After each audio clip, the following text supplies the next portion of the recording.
Moi, je veux comprendre quelle est la symbolique de cet événement. Qu'est-ce qu'on a voulu lui montrer? C'est quoi ça? C'est quoi? C'est-à-dire, ce gouvernement, désormais, il assume son gouvernement de classe qui n'est pas au service de tous les Camerounais. C'est-à-dire, il assume ça fièrement. C'est-à-dire, c'est une société de privilèges. C'est-à-dire, il faut être le fils ou la fille d'un grand dans le gouvernement camerounais pour être encadré. Donc, on aimerait que tous les Camerounais qui ont le potentiel soient aussi encadrés que cette belle jeune fille. Je répète encore, ça n'a rien à voir avec ce qu'elle vaut. Ça n'a rien à voir. Ça n'a rien à voir avec sa mention. Je ne parle pas de ça. Mais moi, je veux comprendre pourquoi tout un gouvernement peut abandonner leur bureau, les dossiers de l'État, pour aller s'exhiber devant la soutenance de cette jeune fille. Moi, je veux comprendre. C'est une image qui fait honte à l'État du Cameroun. Parce que le message qu'on veut passer, il paraît, je me trompe, parce que les réseaux sociaux, ça rencontre plus n'importe quoi, il paraît même que le président l'aurait félicité. Je ne sais pas si c'est vrai ou pas. Non, c'est pas sûr. C'est pas sûr. On a vu aussi peu, hein. On l'a vu pour l'ouverture d'une église au Cameroun. Le président signait un décret à 13 heures. Ce président représenté par le secrétaire général de la présidence, M. Ngongo. Il dit l'ouverture d'une église, comme par hasard, c'est l'église de M. Babouké et son épouse. Je veux qu'on m'explique. C'est-à-dire, c'est quoi cette image? Qu'est-ce qu'on voulait montrer à la jeunesse camerounaise? Indira, c'est quoi? C'est-à-dire, qu'est-ce qu'on veut montrer? Qu'est-ce qu'on veut nous présenter? Qu'est-ce qu'on veut expliquer aux gens? C'est quand même... moi, je veux comprendre. D'accord. En tout cas, revenons au sujet du jour. Vous voulez acheter quelque chose? Donc, je voudrais tout simplement rappeler à l'imagerie populaire que en 1981, monsieur... je vais dire 79, excusez-moi, je cherche encore un peu ses repères. Monsieur Ahidjo était président de la République. Sa fille faisait la faculté de médecine de Yaoundé. Elle a fait une soutenance doctorale. Son père étant président de la République, c'est passé comme si c'était une lettre dans la poste. Je conviens avec les deux panélistes, avec Dijol et Badakani.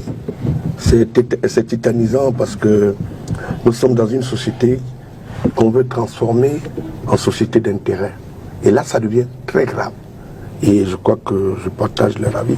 Et même la note, la note qu'on donne, ça ne se dit pas en année doctorale. On n'a jamais dit mention très très bien. Ça ne se donne pas en année doctorale.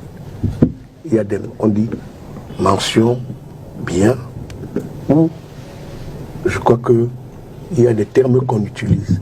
Il faut faire très attention de la société dont on fabrique. On a braqué des caméras sur une innocente qui n'avait pas besoin de tout ça.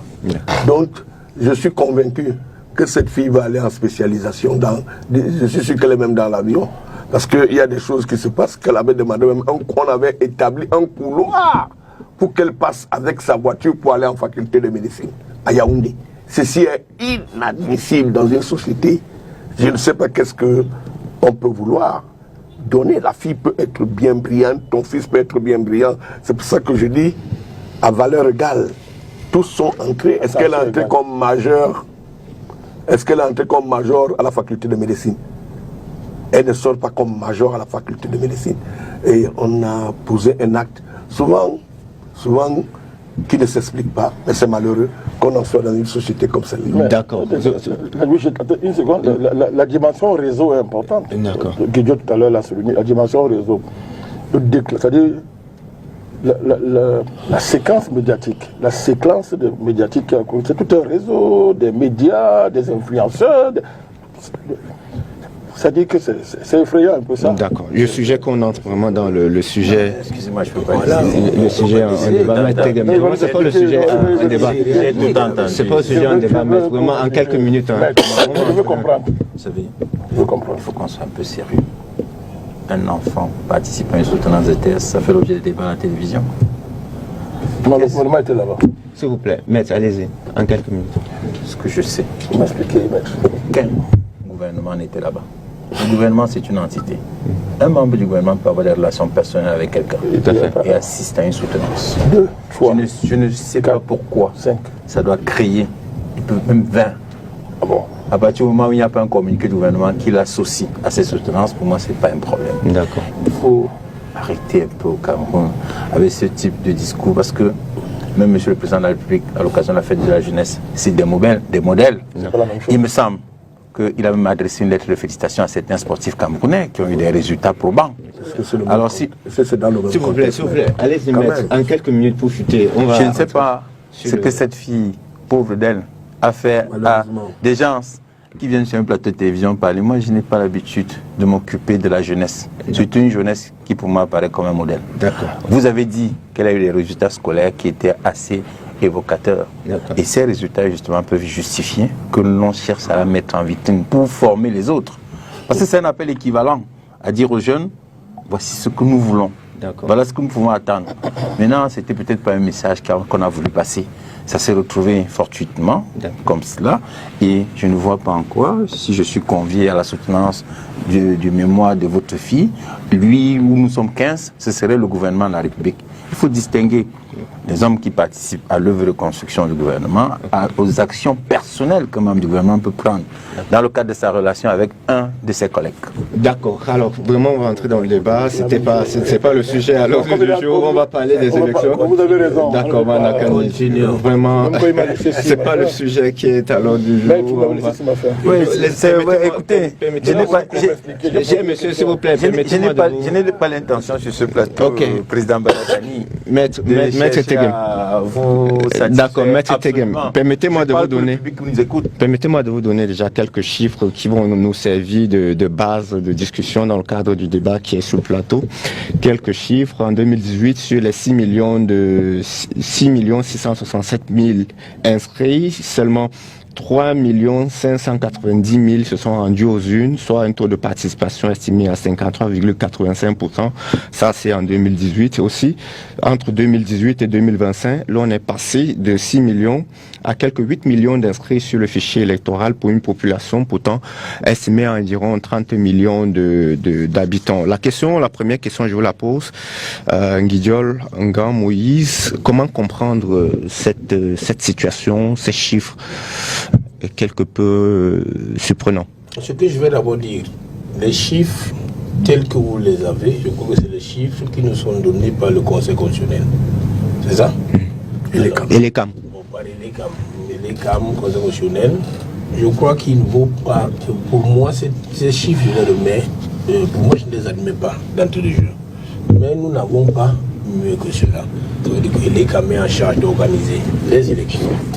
Et le Conseil constitutionnel est en charge, est au bout du processus. Pourquoi nous le disons?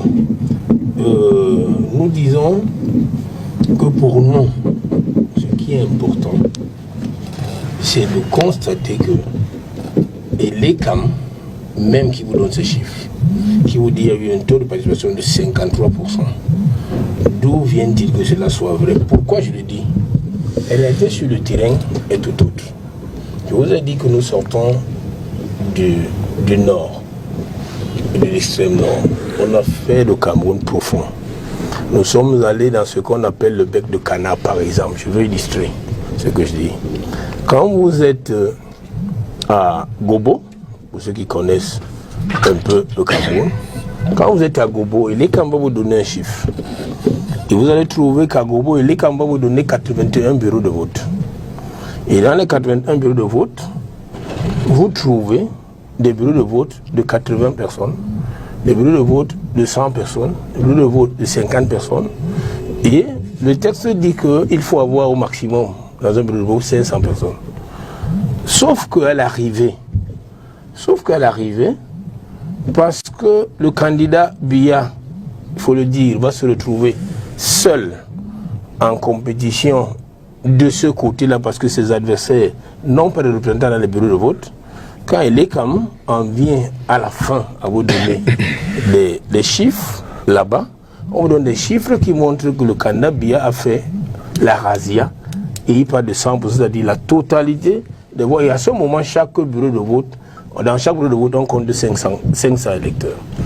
Vous n'avez plus à revenir à questionner l'ECAM en disant vous avez, au sens de la loi, voilà ce qu'il y avait, 81 inscrits, mais à l'arrivée, il y a eu 500 votants dans un bureau de vote. Pourquoi? Parce que le Conseil constitutionnel, même si vous y allez, va vous opposer l'absence d'un procès verbal. Et parce que nous n'étions pas dans le bureau de vote, nous ne pouvons pas produire le procès verbal. C'est pour ça que les chiffres tels qu'ils sont donnés et que vous les avez, sont des chiffres bien manipulés par Élections Cameroun. La preuve, il y a un débat sur la publication de la liste nationale. Pourtant, cela fait partie du code, cela fait bien partie du code électoral, de la loi portant code électoral, mais jusqu'à ce jour, il est comme ne pense pas qu'il soit important pour lui de se conformer à cela et vous renvoie plutôt dans les centres, dans les antennes communales pour aller regarder qu'ils ont affiché des listes électorales. Ça également, nous l'avons dit aux Camerounais, c'est qu'il est important de ne plus aujourd'hui se plaindre avant le match d'octobre des règles du jeu parce qu'elles sont établies, bonnes ou mauvaises, il faudrait qu'on s'y accommode. Donc, le taux de participation qui est donné ici, 53%, ne peut pas forcément l'être avec des conditions comme en 2018 au niveau du nord-ouest et du sud-ouest, où le Conseil électoral lui-même, saisi par le Social Democratic Front, s'est prononcé notamment en 2020 en reconnaissant qu'il n'y a pas eu élection. S'il y avait eu élection en 2018 et que 2 ans après, alors que nous étions toujours en guerre depuis 2016 dans ces 2 régions du pays, il n'y a pas de raison qu'il y ait eu élection en 2018 d'après le Conseil constitutionnel ou alors d'après ce qu'on a eu et qu'en 2020 qu'il n'y ait pas élection. Le Conseil constitutionnel a annulé les élections et a ordonné la visite des élections dans le nord-ouest par exemple. Et vous savez que le Conseil constitutionnel n'a pas la possibilité, il n'y a aucun texte de loi qui lui permet d'exiger que les élections soient reprises après que la guerre soit arrêtée. La loi lui permet, la loi simplement dit qu'il faut les reprendre dans un délai, je crois, 2 mois ou 2 mois maximum. Maître Tigem peut-être nous donnera le bon timing. Et vous ne pouvez pas ne pas tenir une élection dans un contexte de guerre. Aujourd'hui, le Conseil constitutionnel annule et 4 semaines après, alors que ça crépite toujours, on dit que les élections ont repris. Il y a qui sont députés, mais ils sont là, ils nous suivent, ils nous regardent, qui ont été élus avec 14 voix députés dans leur circonscription. 14 voix tout simplement. Mais dites-nous donc, sur quelle base et les Camerounais disent qu'il y a eu 53% de taux de participation. Nous disons que ces chiffres sont très manipulés, mais la réalité, c'est que si nous acceptons de manière globale, comme c'est le cas maintenant, ils nous disent que nous sommes à près de 8 millions, à près de 8 millions d'inscrits. Partons sur la base de 8 millions et demandons-nous pourquoi, à l'arrivée, ou alors de 6 millions en 2018, et pourquoi à l'arrivée, nous avons 3 millions seulement qui vont aux élections. Alors que là-dedans, nous avons des doublons, là-dedans, nous avons des votes multiples, là-dedans, nous avons des cas de fraude dénoncés ici et là, et cela passe comme si, pour reprendre l'expression que quelqu'un a utilisée, comme une lettre à la poste. Nous ne pouvons pas nous contenter des chiffres tels qu'annoncés pour l'élection de Cameroun parce que nous ne trouvons pas sérieux. Michel Michaud-Moussala, quels sont les facteurs qui peuvent expliquer cette participation un peu controversée des Camerounais aux jeux politiques au Cameroun? Écoutez, j'observe la scène politique depuis plus de 40 ans. J'avoue qu'il y a un problème fondamental. Il faut que nous ayons une culture d'ailleurs de la démocratie et de l'élection. Il faut bien qu'on se le dise. Je constate que j'ai comme l'impression qu'il y a un défaut de participation parce qu'on n'a pas cette culture qui, ma foi, les leaders politiques qui se sont mis pour l'exercice politique n'ont pas assez travaillé pour capter l'attention des Camerounais, de certains Camerounais, à participer à une élection. Ça peut se justifier. Les éléments de crainte qui ont habité les Camerounais pendant le parti unique sont encore dans les esprits de certains Camerounais. Le dogmatisme de ne pas voir les choses différemment, ça peut aussi avoir joué énormément. Vous voyez vous-même vous donner des synthèses, des chiffres qui sont malheureusement avancés par une structure qui a la charge de l'organisation des élections dans notre pays. Moi, je dis tout simplement que est-ce que les messages qu'on transmet, les messages, moi, il n'y a que 2 ans, depuis 2 ans, 3 ans, je vois des acteurs politiques qui demande aux Camerounais d'aller se faire inscrire. Ces messages, il y a 10 ans, c'était pas le leitmotiv des partis politiques. Mais aujourd'hui, depuis 3 ans, j'en vois qu'on en appelle. Il y a des campagnes, il y a des gens qui font des descentes des leaders des partis politiques, ainsi que leurs affiliés, qui descendent et demandent aux Camerounais d'aller se faire inscrire. Il y a une espèce de mouvance qui, ma foi, s'est établie. Vous voyez qu'on est parti de 6 millions. Acceptons même les chiffres que les CAM nous avancent, que nous sommes à 8 millions. Maintenant, il faut mettre en place des mécanismes qui permettent aux citoyens camerounais de comprendre les enjeux. Et c'est à ça, et rien qu'à ça, que les Camerounais pourront se donner d'une manière ou d'une autre à faire de la politique. Il y avait d'abord premièrement, quand en 90, avec les lois de 90, la démocratie et tout, les gens sont venus avec un élan, avec un esprit de dire, nous changeons. 91, 92, toutes les élections là, c'était le changement. Alors, le discours du changement a extrêmement joué sur les mécanismes des programmes politiques que les partis politiques n'en donnaient pas. C'était l'esprit du changement. Nous changeons les hommes, nous changeons parce que quelqu'un avait déjà passé pratiquement 20 ans, 20-25 ans au pouvoir. Donc, les messages politiques n'étaient pas, je veux dire, éducatifs. Pour comprendre qu'il y a des programmes politiques, il faut qu'il y ait des éléments basiques pour que les populations comprennent. La presse a joué son rôle, parce que je suis un acteur de cette époque. Mais malheureusement, même nous-mêmes dans la presse, nous accompagnons la notion du changement politique. Mais et non, on n'a pas tenu compte qu'il faut donner une notion éducationnelle. Les Camerounais n'ont pas vite pris ça dans l'emprise de ce qui peut constituer le futur politique, de ce qui peut construire une nation. Voilà, ce qui fait que aujourd'hui, il y a cette crainte. Je le dis, il y a des acteurs politiques sur la table. Il y a cette crainte qui reste encore dans l'esprit des Camerounais et du discours que nous les tenions en face. Est-ce que, au-delà des critiques ponctuelles, nous n'avions pas de route, nous n'avions pas d'eau, nous n'avions pas... Est-ce qu'il y a des mécanismes, est-ce qu'il y a des approches qu'on développe pour que le citoyen se sente dans une... Je suis encore surpris parce que quand Gan parle, j'ai fait un tour. Depuis 1 mois, je travaille sur... Je suis un peu les actions de l'ECAM. Quand je trouve encore que dans des bureaux, et l'ECAM, je constate qu'il y a des cartes de vote, des milliers qui devaient être retirées, et que je vois encore que c'est entassé dans des zones, je trouve ça inadmissible. Et ça peut se comprendre. Il faut prendre tous ces éléments qui concourent à faire comprendre aux gens que vous ne pouvez pas aller vous faire inscrire et que vous n'allez pas récupérer votre carte de vote. Et vous voyez, c'est problématique. J'ai dit qu'il y a un problème d'éducation politique qui n'a pas percé l'esprit des Camerounais. À un moment donné.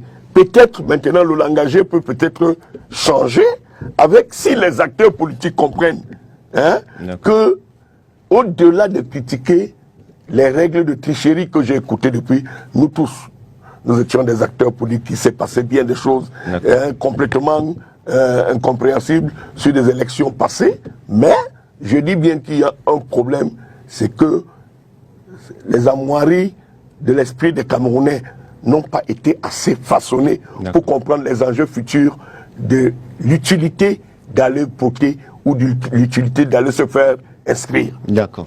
Maître... Non, les Camerounais sont éduqués, ils sont futés politiquement. Moi je préfère la fin. Je ne peux pas dire une chose son contraire. C'est pour vous montrer que le sujet est complexe.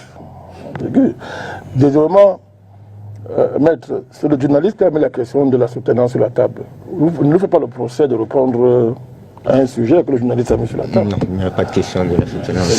C'est lui qui a mis sur la table. Et vous avez attendez, vous en prie. Il y a un modérateur sur le plateau. Il n'a pas dit que le sujet, il n'a pas dit qu'il tue le sujet. Il a ce pouvoir. Il nous a laissé commenter. Et puis, si vous estimez qu'un tel sujet, c'est un fait divers, ça montre quelle est votre orientation idéologique et politique.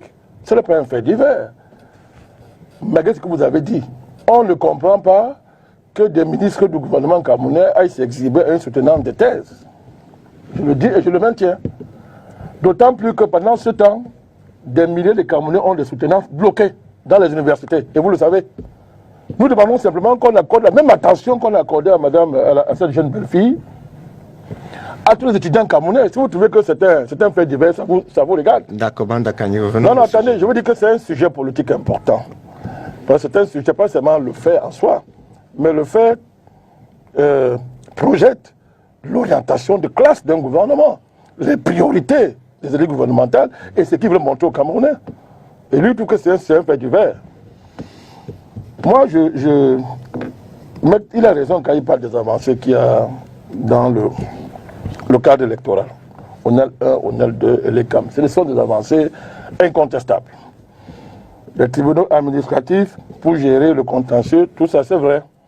Mais c'est de la faute à qui, M. Teguin, si malgré tout ça, les Camerounais n'ont pas confiance dans le processus électoral. C'est un fait, vous allez aussi signer ça. Les Camerounais n'ont pas confiance dans le processus électoral. C'est un fait. Il faut chercher à comprendre pourquoi. C'est ça le problème. C'est-à-dire que, deuxièmement, ces avancées relèvent d'une dynamique institutionnelle. Ce ne sont pas les institutions qui font une démocratie de manière fondamentale. Il y a la situation économique des Camerounais. Il y a leur niveau culturel en rapport avec la démocratie. Les sociétés que nous apprécions, qui nous servent de référence, mais il y a des conditions concrètes qui militent en faveur de la démocratie. Entendu comme modèle de gouvernement, hein, je veux dire, comme modèle de gouvernement. Est-ce que ces conditions sont revenues chez nous? Est-ce qu'on pense qu'on va régler ça avec l'empire, en empilant les structures institutionnelles les unes sur les autres ou bien les juxtaposant? Le débat, il est là. Le président Biya, je veux lui concéder ça, il a démontré qu'il voulait y croire à la démocratie dès qu'il arrive au pouvoir. Mais il est confronté à la réalité, au réel, du divorce entre le projet démocratique et les conditions de la démocratie. C'est le problème du Cameroun. Il y a un divorce. Parce que est-ce qu'un projet démocratique est compatible avec un niveau d'arriération économique? Est-ce qu'un projet démocratique est compatible avec un certain niveau de divorce anthropologique et culturel? Chez nous, il y a la réalité du vote communautaire chez nous. Est-ce qu'on va nier ça? Comment que c'est compatible avec un projet démocratique version occidentale? Donc, vous voyez que c'est pas... Il ne faut pas accuser les partis politiques, c'est très facile. C'est un problème structurel de notre pays. Lié même à la structure économique du pays, à la manière dont la fabrique sociale produit ce qu'on appelle le projet démocratique et la structure démocratique du pays. Quand il n'y a pas de formation politique, mais il faut qu'on en parle. Le RDPC lui-même, allez voir la situation de l'école de cadre du parti du RDPC. Son responsable, c'est quoi ce monsieur là, le ministre est Bongolais? Moi, je l'ai rencontré, M. Teguin. Allez voir l'état d'académie de votre parti. Vous allez comprendre que c'est pas. Vous nous donnez des leçons, mais commencez chez vous, balayer chez vous. Et ce n'est pas le fait du hasard. Ce n'est pas le fait du hasard. Ça fait combien de temps que l'école de cadre du RDPC n'a pas fonctionné? Combien de temps? Et depuis qu'on a nommé, on a lancé ça avec le ministre Bongolais, il fonctionne comment? Quelle importance qu'on lui accorde? Allez voir l'état de son bureau. Donc ce n'est pas une affaire de venir dire que les partis politiques ne font rien, les partis font ceci. Non, c'est un problème structurel. Quand on parle de programme, on nous dit que non, les partis n'ont pas de programme. Non, c'est pas vrai. Le RDPC a son vieux programme depuis, l'urbanisme communautaire. Ça a été appliqué où? C'est appliqué où? On vient de réviser même ça. C'est appliqué où? Et c'est parce que, fondamentalement, vous ne vouliez pas l'appliquer. Mais le réel, non seulement le réel économique, le réel culturel, vous a amené à mettre ça de côté et à remplacer ça par les différents programmes d'ajustement structurel que le pays a connus. Je prends l'exemple de la corruption. C'est contraire aux idéaux fondateurs du RDPC, si on prend le cas du RDPC. Contraire, quand on regarde les affirmations du chef de l'État et son insistance à dénoncer son fléau. Mais le président lui-même constate que depuis que son parti est au pouvoir, la corruption n'a jamais été aussi en progrès dans notre pays. Donc ce sont des problèmes, c'est très facile d'accuser les partis politiques. D'accord. Et ça n'aide même pas le pouvoir de faire ça. Parce que un jour, tôt ou tard, ils vont quitter le pouvoir. Ils vont quitter le pouvoir. C'est un problème structurel. Il faut qu'on regarde ça dans le fond des choses. Que de vouloir faire croire que non, ce sont les partis politiques. Les partis politiques ne sont pas l'institution fondamentale d'une démocratie. D'accord. Lisez l'histoire de la démocratie, c'est pas ça. C'est le citoyen. La cité, le citoyen. Mais est-ce que chez nous, on a créé les conditions pour qu'on ait des citoyens? C'est le problème. Même si les gens veulent que les citoyens. Pourquoi voulez-vous que les gens aillent s'inscrire dans un... Vous donnez les leçons aux Camerounais. Mais on ne dit pas à quelqu'un que ton bien est là-bas. D'accord. Si les Camerounais estiment que je veux terminer, si les Camerounais estiment que l'élection ne change pas leur vie, ils ne vont pas s'y intéresser, cher René Michaud. Ils ne vont pas s'y intéresser. Si les Camerounais estiment que l'élection ne leur sert à rien, ils ne vont pas s'y intéresser. Le LDPC, c'est un parti situé sur le pouvoir. Ils ont les moyens de tenir leur électorat. Mais vous allez voir, demain, ils ne sont pas au pouvoir. Ils vivent la même chose. Hein? Parce que les gens vont aux élections parce qu'ils sentent un rapport dans leur vie. Mais si l'élection n'apporte rien à leur vie, les Camerounais regardent ça à distance. Et ce n'est pas la faute fondamentalement des partis politiques. Maurice Ngidjolnga. Oui,